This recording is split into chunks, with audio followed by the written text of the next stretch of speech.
जय श्री राम गुरु जी। जय श्री राम। क्या नाम है भैया आपका? मेरा नाम कौशिक त्रिपाठी है। अरे वाह, बहुत अच्छा नाम है। मेरा आज का प्रश्न है, जैसे हमारा धर्म साहित्य है उसमें कहा जाता है कि मानव की उत्पत्ति मनु से हुई है जी। जहाँ हम साइंस के देखें तो वहाँ कहा जाता है कि मानव की उत्पत्ति कहीं जीव जंतुओं से या फिर स्वतः या कह सकते हैं कि बंदरों से हुई है, तो किसकी माने?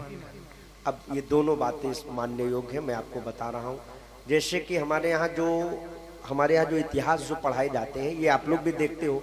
अभी कुछ वर्ष पहले इतिहास में कुछ और पढ़ाया जा रहा था, अब सरकारें चेंज हुई तो उन्होंने और कुछ बदल करके कर दिया, ठीक है ना। तो जहां तक जिसकी पहुंच होती है वहां तक वो कार्य करते हो। सरकारें हमारे यहाँ इतिहास बदलती रहती हैं। ये सत्य है कि जो धर्म ग्रंथों में लिखा है कि मनु के द्वारा सृष्टि उत्पन्न हुई है। मनु का तात्पर्य मनुष्य से, मनु वही जाता समानवा। संस्कृत कहती है कि मनु से इंसान पैदा हुआ, इसलिए हमें लोगों को मनुष्य अथवा मानव कहा जाता। हमको शायद यही तो बोला जाता, मनु माने मनुष्य या मानव, यही बोलते ना। बंदर तो नहीं कहते हमें। और बंदर अगर इंसान बनता होता तो आज भी लाखों करोड़ों बंदर हमको दुनिया में दिखते बंदर। वो आज तक आप लोगों ने, शायद आप लोगों ने भाई देखा हो बंदर को इंसान बनते, देखा किसी ने? आपने देखा है?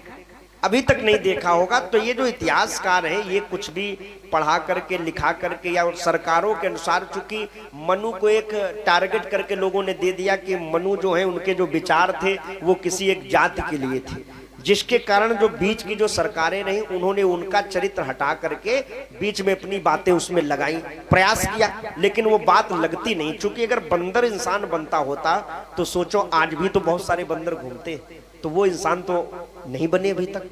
तो ये सत्य है कि हम लोग मनु की संतान है। हालांकि उनकी कुछ बातों को लेकर के लोग प्रश्न चिन्ह उठाते कि समाज में थोड़ा तोड़ हो रहा है कुछ उनकी बातें, लेकिन ऐसा नहीं है। उन्होंने जो बातें अपने द्वारा लिखी हैं वो सब बड़ी अच्छी हैं। उनको मानने से, उनको समझने से हमारे जीवन में बहुत कुछ प्राप्त होता है। हाँ सर, मनु की उत्पत्ति कहाँ से हुई है? मनु की उत्पत्ति ब्रह्मा के द्वारा हुई थी। ब्रह्मा की उत्पत्ति भी बता मैं। हाँ ले लो, माइक ले लो। मनु की उत्पत्ति ब्रह्मा के द्वारा हुई। ब्रह्मा जो है ना वो ब्रह्मा भगवान नारायण के द्वारा पैदा हुए, ठीक है ना। नारायण क्या है? नारायण का तात्पर्य ये सारा संसार, ये जो है ये नारायण है। इस अंतरिक्ष में जो एक सत्ता है, प्रकृति मानते हो आप?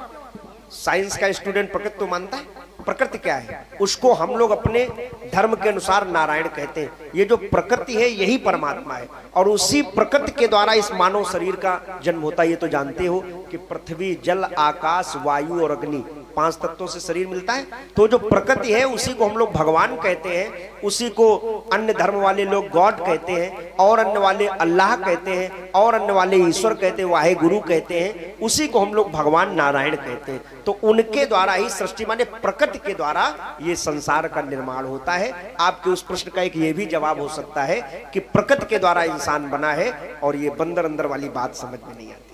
ये आप भी कभी जब बैठोगे थोड़ा कॉमन सेंस का प्रयोग करोगे तो आपको समझ में आएगा कि बंदर इंसान नहीं बना। अगर बंदर इंसान बनता होता तो आज भी लाखों बंदर घूम रहे, वो भी इंसान बन जाते, ठीक है ना। तो प्रकृति के द्वारा या भगवान के द्वारा हम लोग